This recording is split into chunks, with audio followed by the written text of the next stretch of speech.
आज देखिए एक छोटा सा टॉपिक मैंने यहाँ इंग्लिश ग्रामर के संदर्भ में लिखा हुआ है। इज एम आर का प्रयोग। तीनों शब्दों से आप पहले से परिचित हैं। आइए जानते हैं कि इनका प्रयोग कहाँ कहाँ किया जाता है। तो इज एम आर का पहला प्रयोग है, इसका पहला प्रयोग इंग्लिश में हेल्पिंग वर्ब के रूप में होता है।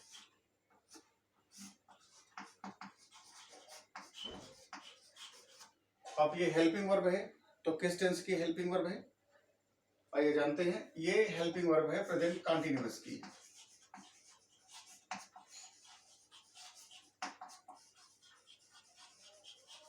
ये प्रेजेंट कंटीन्यूअस टेंस की हेल्पिंग वर्ब के रूप में आता है।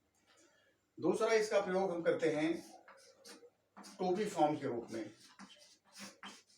एक बार इसके पहले हमने एक वीडियो बनाया था, उसमें to do form, to be form और टू हैव फॉर्म के बारे में हमने जिक्र किया था। और एक्चुअली ये टू डू का फॉर्म हमने बताया था आपको। अब उसके संदर्भ में ये जो टू बी फॉर्म के अंतर्गत is am are, was, were, be, being और बीन था, उसमें से 3 शब्दों को हमने पहले लिया हुआ है। इस पर हम सेपरेट बात करेंगे। तो ये है टू बी फॉर्म के रूप में। ये टू बी फॉर्म का प्रयोग वहां होता है जब आप वॉइस चेंज करते हैं। वॉइस चेंज करते हैं मतलब एक्टिव वॉइस से आप जब सेंटेंस को पैसिव वॉइस में चेंज करते हैं, पैसिव वॉइस में सेंटेंस को चेंज करते हैं, तो उस समय आप टू बी फॉर्म का प्रयोग करते हैं।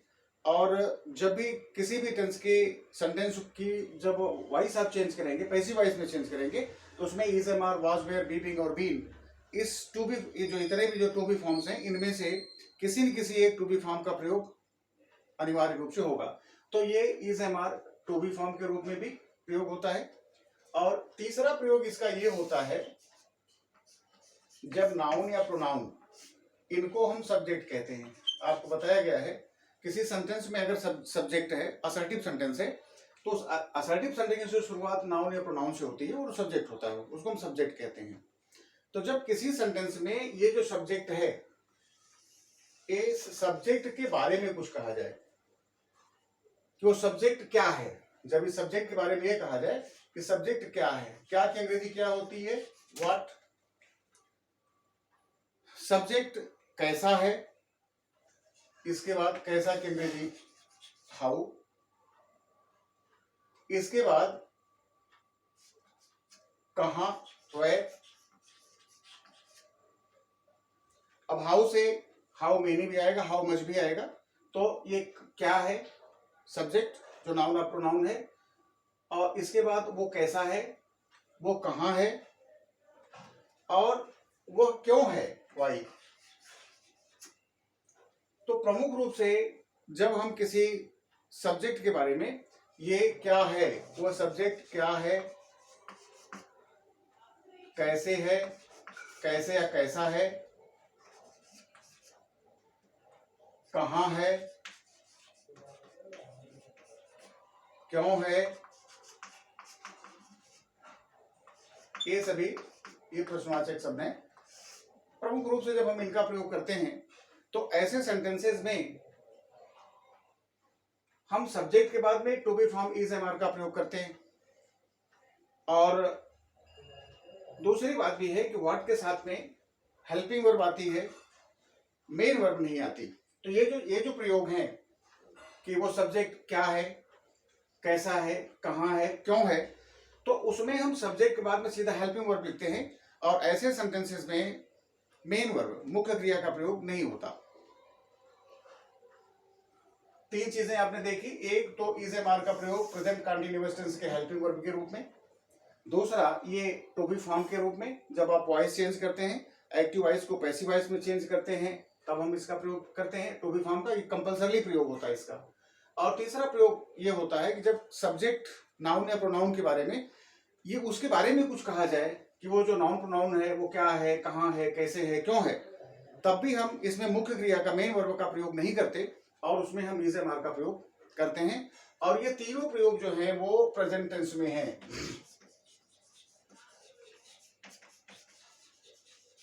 प्रेजेंट टेंस में ही इनका प्रयोग किया जाता है। अब आइए हम पहला इज एम आर को यहां से जरा हेल्पिंग वर्ब के रूप में देखते हैं। Is am are. Present continuous की 3 हेल्पिंग वर्ब है। इज का प्रयोग सब्जेक्ट अगर सिंगुलर हो, सिंगुलर, सिंगुलर का मतलब एक वचन हो, और इसमें एम का प्रयोग होता है केवल आई के लिए, आई का मतलब में, तो आई के लिए एम का प्रयोग होता है। और आर का प्रयोग होता है जब सब्जेक्ट प्लूरल होता है, प्लूरल, ये मतलब ये एक वचन और ये बहुवचन, सिंगुलर। जब हम प्रोनाउन की बात करेंगे तो यहां पर सिंगुलर में इसका प्रयोग इट के लिए, इसका प्रयोग शी के लिए और ही के लिए। ही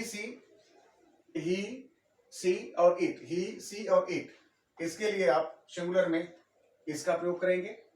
एम का प्रयोग आप आई के लिए करेंगे, केवल आई के लिए। और दूसरा प्रयोग है आर। आर का प्रयोग अगर प्रोनाउन की बात है तो इसमें हम वी के साथ, दे के साथ और यू के साथ। तो आपके सारे प्रोनाउन हो गए, आपके जितने फर्स्ट पर्सन, सेकंड पर्सन और थर्ड पर्सन के प्रोनाउन सभी हो गए। फर्स्ट पर्सन का प्रोनाउन आई और वी, सेकंड पर्सन का प्रोनाउन यू, थर्ड पर्सन का प्रोनाउन ही, सी, इट और दे, सारे प्रोनाउन कवर हो गए। तो सिंगुलर, अगर प्रोनाउन आपका सिंगुलर है तो उसके लिए हम इसका प्रयोग करेंगे। अगर प्रोनाउन आई है तो एम का प्रयोग करेंगे। और अगर प्रोनाउन वी, दे और यू है तो उसके लिए हम आर का प्रयोग करेंगे। तो ये जो है किस प्रोनाउन के साथ में। और इसके अलावा तो प्रोनाउन की बात की मैंने। अगर नाउन अगर प्लूरल में है, अगर केवल एक व्यक्ति की कोई बात हो रही है, सिंगुलर है, तो उसके लिए हम इसका प्रयोग करेंगे। और सब्जेक्ट अगर प्लूरल है, नाउन अगर वो एक से अधिक है, तो उसके लिए हम आर का प्रयोग करेंगे। तीसरी चीज इसमें ये आती है कि इज एम आर, ये हेल्पिंग वर्ब है, ये सब्जेक्ट पहले लिखेंगे, हेल्पिंग वर्ब लिखेंगे, और हेल्पिंग वर्ब के बाद जो मेन वर्ब है, मेन वर्ब के बाद जो मेन वर्ब है, सब्जेक्ट, हेल्पिंग वर्ब और मेन वर्ब जो है, इसमें हम आईएनजी का प्रयोग करते हैं। इसके बाद ऑब्जेक्ट लिखते हैं, ऑब्जेक्ट या आदर्श जो भी है उसको हम उसके बाद लिख देंगे। तो सेंटेंस की रचना क्या होगी? अफर्मेटिव में सब्जेक्ट होगा, हेल्पिंग वर्ब होगी, और जो मेन वर्ब होगी उस मेन वर्ब में हम आईएनजी का प्रयोग करेंगे। हिंदी के जो सेंटेंस होंगे, तो हिंदी के सेंटेंस में मुख्य रूप से सेंटेंस क्या बनेगा? रहा है, रही है, रहे हैं, रहा हूं, इस तरह के। जैसे वह खेल रहा है, वह खेल रही है, वे खेल रहे हैं, मैं खेल रहा हूं। तो अगर इस तरह के सेंटेंस हैं, आप देखेंगे हिंदी के जो भी वाक्य बनेंगे उसके अंत में रहा है, रही है, रहे हैं आएंगे, और सब्जेक्ट के हिसाब से सब्जेक्ट जिस प्रकार का सब्जेक्ट होगा उसी प्रकार की सहायक क्रिया इज एम आर लगेगी, और जो वर्ब होगी उस वर्ब में आईएनजी का प्रयोग करेंगे। तो पहले हम कुछ सेंटेंस यहां पर हम आपको लिखते हैं।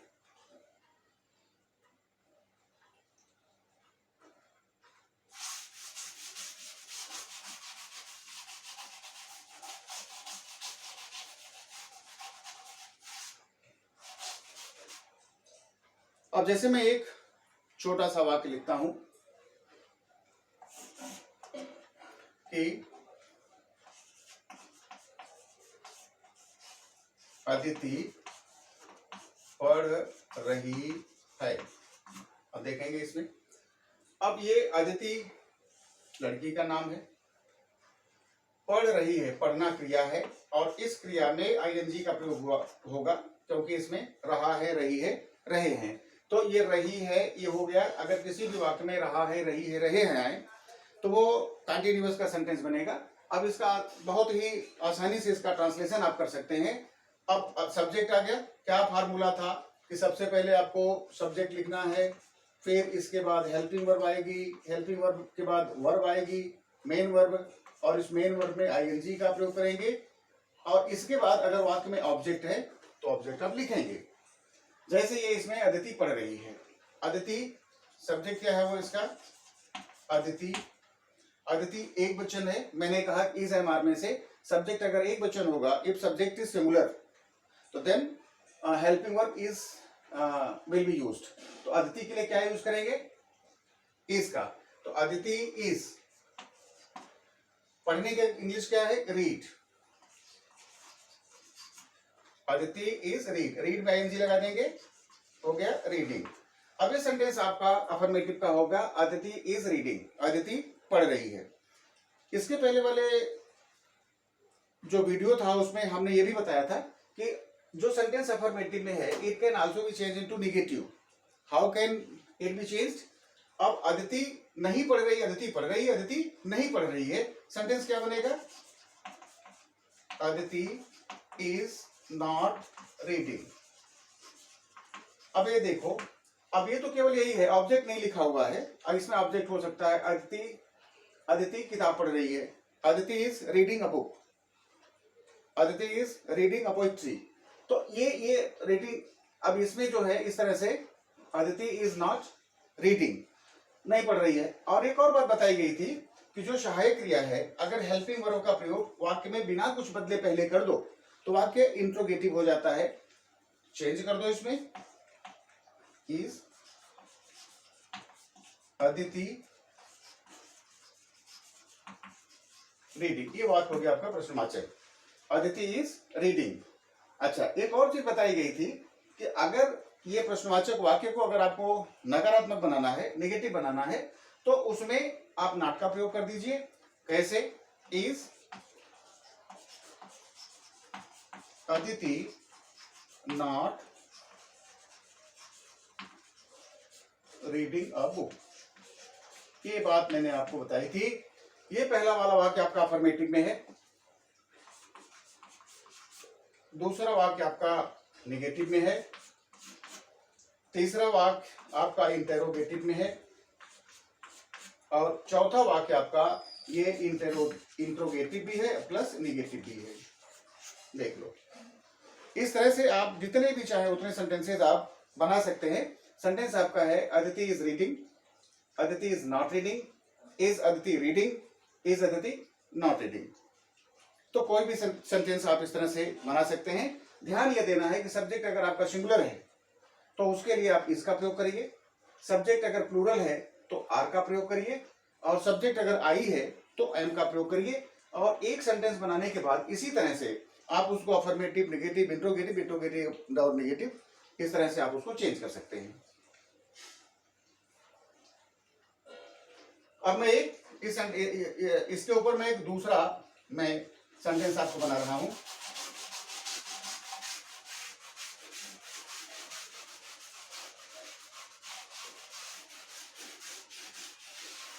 दूसरा सेंटेंस है, मैं मैच देख रहा हूं, मैं मैच देख रहा हूं। मैंने बताया मैं की अंग्रेजी आई के साथ किस हेल्पिंग वर्ब का, पहले तो आप ये देखो कि वाक्य के अंत में रहा है, रही है, रहे हैं, रहा हूं है। इसका मतलब कि ये सेंटेंस जो है आपका प्रेजेंट कंटिन्यूअस का है। तो जब प्रेजेंट कंटिन्यूअस टेंस का है तो इसमें आप क्या करिए, सब्जेक्ट क्या हो गया? आई के साथ हेल्पिंग वर्ब क्या आएगी? एम केवल आई के साथ ही आएगा। सब्जेक्ट के सिंगुलर या प्लूरल होने पर आई का प्रयोग, एम का प्रयोग नहीं होगा, तो आई के साथ एम आएगा। आई एम देख रहा हूं, क्या देख रहा? आई एम वॉचिंग, देखना। मेन वर्ब है वॉच, वॉच में लग गया आईएनजी हो गया, ये सेंटेंस हो गया आपका, शब्द बना पूरा वॉचिंग। आई एम वॉचिंग क्या? I am watching match.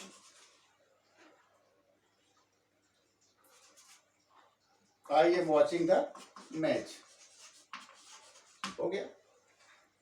अब ये सेंटेंस आपका बन गया I am watching the match. ये आपका बिल्कुल स्ट्रक्चर के हिसाब से आपका हो गया। आई के लिए आपने एम का प्रयोग किया, वर्ब का देखने की इंग्लिश वॉच में आईएनजी का प्रयोग कर दिया, वॉचिंग। और जो क्या देख रहा है ये आ गया आपका मैच। सेंटेंस हो गया मैं मैच देख रहा हूं, मैं स्कूल जा रहा हूं, I am going to school, मैं अपना होमवर्क कर रहा हूं, I am doing my homework. इस तरह से मतलब a lot of sentences can be framed और ये सेंटेंस अगर हो गया है तो इसको आप नेगेटिव में चेंज करो, क्या बनेगा? I am not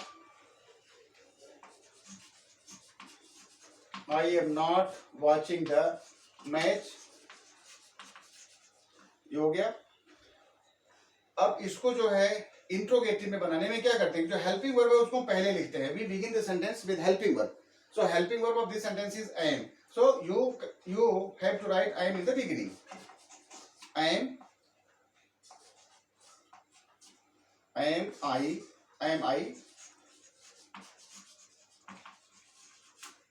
I watching the match? ये हो गया प्रश्नवाचक। और प्रश्नवाचक वाक्य को आप नकारात्मक भी बना सकते हो। This sentence can also be change into interrogative negative. तो am I not watching the match? ये हो गया। तो मैं मैच देख रहा हूं, I am watching the match।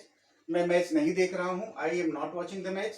am I watching the match? क्या मैं मैच देख रहा हूं और क्या मैं मैच नहीं देख रहा हूं? am I not watching the match?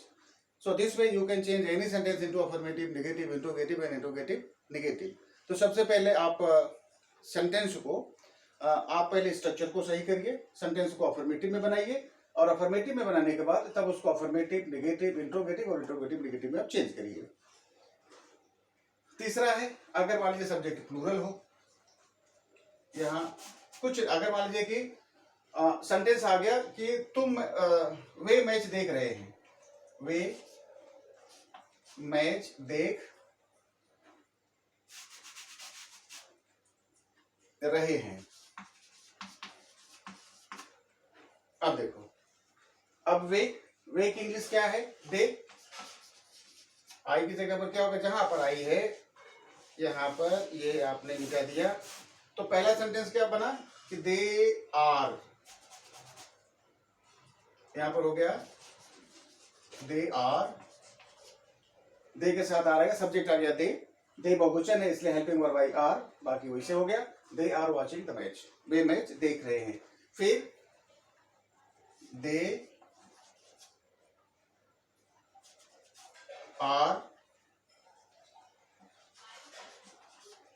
Are not watching the match.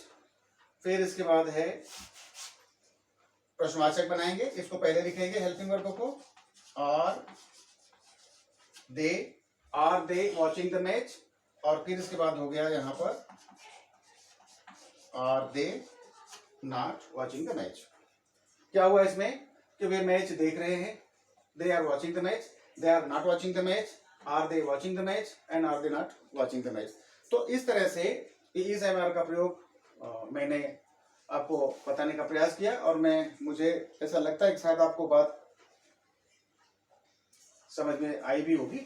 तो एक बार फिर से इसका हम रिवीजन कर लेते हैं कि जब इस एमआर को हम प्रेजेंट कंटीन्यूअस टेंस के हेल्पिंग वर्ब के रूप में देखते हैं, तो ये इज एमआर प्रेजेंट कंटीन्यूअस के हेल्पिंग के वर्ब के रूप में, तो इस का प्रयोग जो सब्जेक्ट सिंगुलर है, एक वचन है, उसके लिए, एम का प्रयोग केवल आई के लिए, और आर का प्रयोग अगर सब्जेक्ट बहुवचन है, प्लूरल में है तो इसमें helping verb is can only be used for singular subject, I can be used only for am can only be used for I if subject is I, तो एम कैन बी यूज्ड। और इसके बाद अगर subject आपका plural है, if your subject is plural, अगर pronoun में होगा तो तीन हो गए, वी, दे और यू, ये अगर सब्जेक्ट हैं तो इनके लिए you have to use are. Are is the helping verb which is use for plural subject. If your subject is plural, तो उसके लिए आप जो है प्लूरल सब्जेक्ट के लिए आप जो है आर का प्रयोग करेंगे। तो इस सिंगुलर के लिए एम आई के लिए और आर प्लूरल के लिए, बहुवचन के लिए, और प्रोनाउन में इसमें तीन शब्द है, वी, दे और यू। तो इस तरह से एक एक सेंटेंस प्रत्येक पर बना करके और उसका अफर्मेटिव, नेगेटिव, इंट्रोगेटिव और इंट्रोगेटिव नेगेटिव मैंने बताने का प्रयास किया और शायद ये बात आपको समझ में आई होगी। अब ये चीज को हम यहां से रिमूव करते हैं। अब इसके बाद जो टू बी फॉर्म के रूप में हम अब देखते हैं। देखो ये इंग्लिश में एक बड़ी इंपॉर्टेंट चीज है जिसको हम टू बी फॉर्म का वॉइस के रूप में हम प्रयोग करते हैं। वॉइस का मतलब ये जो है पैसिव वॉइस में,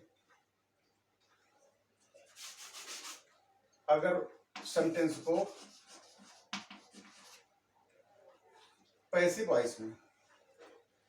वॉइस में क्या होगा, सेंटेंस में जो सेंटेंस का स्ट्रक्चर होता है उसमें सब्जेक्ट, वर्ब और ऑब्जेक्ट। याद रखोगे कि अगर सेंटेंस इस पैटर्न पे है सब्जेक्ट, वर्ब और ऑब्जेक्ट, मैंने एक बात बताई आपको कि ऐसी कोई भी वॉइस नहीं होगी उस जिस वॉइस में इज एम आर या जो टू बी फॉर्म है, टू बी फॉर्म टोटल कितने हैं, is am are, was, were, be, being और बीइंग।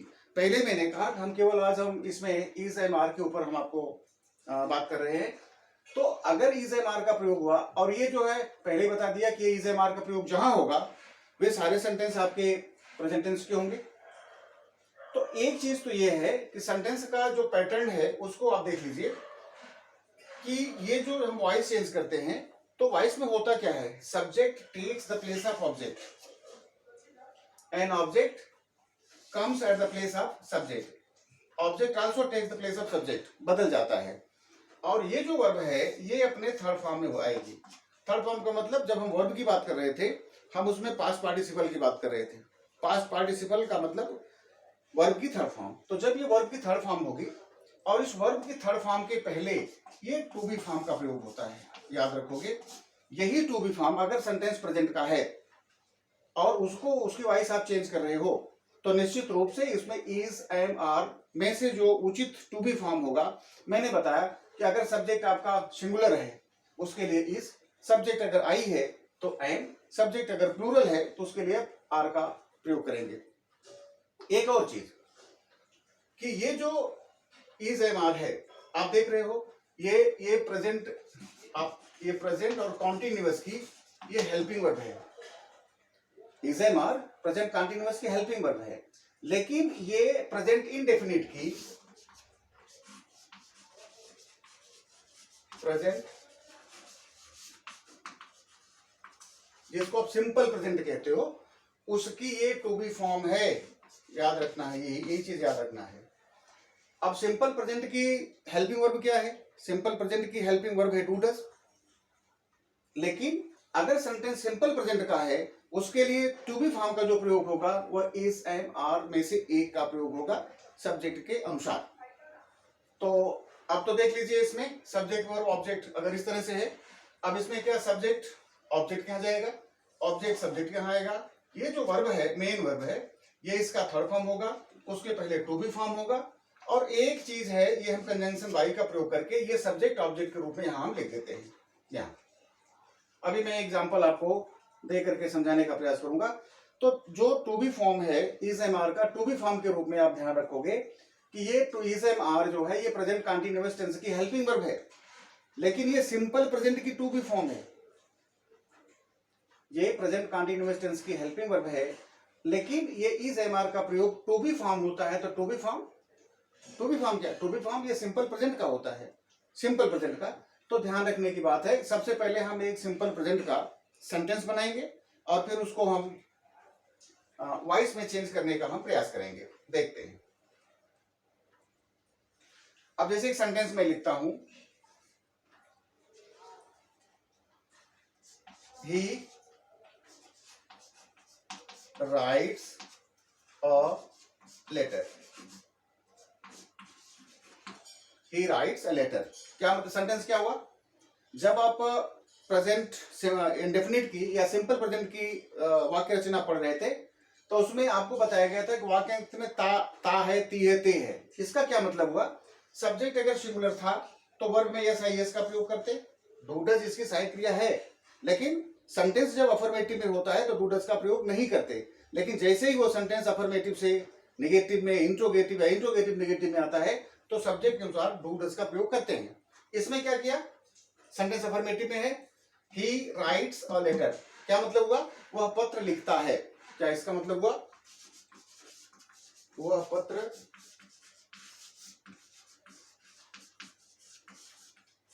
पत्र लिखता है। ठीक है, ये हो गया सब्जेक्ट, ये हो गई वर्ब, और अ लेटर हो गया ऑब्जेक्ट। वॉइस चेंज करने का फार्मूला क्या कह रहा है? Subject, when you change the voice of sentence, what happens? Subject takes the place of object. सबसे पहले क्या होता है? Object takes the place of subject. ये ऑब्जेक्ट सब्जेक्ट का प्लेस लेता है। तो ये क्या हो गया इसमें? ऑब्जेक्ट क्या है? A letter. आपने अ लेटर कर दिया। अब ध्यान दो, अ लेटर का मतलब एक पत्र, इसका मतलब ये हो गया सिंगुलर। और जब सिंगुलर हो गया तो सिंगुलर होने के बाद क्या हो गया कि इसके पहले जो थर्ड फॉर्म लगेगी, थर्ड फॉर्म के पहले टू बी फॉर्म लगेगा, और इसकी टू बी फॉर्म तीन है, इज, एम और आर। तो अ लेटर सिंगुलर है, एक वचन है, इसके लिए इज, एम, आर में से टू बी फॉर्म क्या लगेगी? अ लेटर सिंगुलर है, और मैंने कहा अगर सब्जेक्ट सिंगुलर होगा उसके लिए इसका प्रयोग होगा, सब्जेक्ट अगर आई होगा तो एम का प्रयोग होगा, सब्जेक्ट अगर प्लूरल होगा तो आर का प्रयोग होगा। ठीक, अ लेटर इसके साथ में क्या आएगा? Is, a letter is. अब इसके बाद ये जो वर्ब है, ये लिखा गया है कि वर्ब, ये टू बी फॉर्म तो अपनी जगह पर आ गया। अब इसके बाद जो है ये जो थर्ड फॉर्म है, तो किसका थर्ड फॉर्म? ये जो वर्ब है राइट, इसका थर्ड फॉर्म। तो राइट का थर्ड फॉर्म क्या बनेगा? Write, wrote, written. A letter is written by. एक और चीज है इसमें, जब आप प्रोनाउन पढ़ रहे थे उसमें ये देखो आपको बताया गया था कि आई का मी, वी का अस, यू का यू, ही का हिम, सी का हर, इट का इट, दे का देम। तो ये जो है now it is the pronoun of the third person and he is used before the verb as a subject. लेकिन जब ये वर्ब के बाद में इसका प्रयोग होगा तो he can not be used. ये इसका ऑब्जेक्ट अपने ऑब्जेक्ट में बदल जाएगा, it will be changed into its object. तो ही का ऑब्जेक्ट क्या है?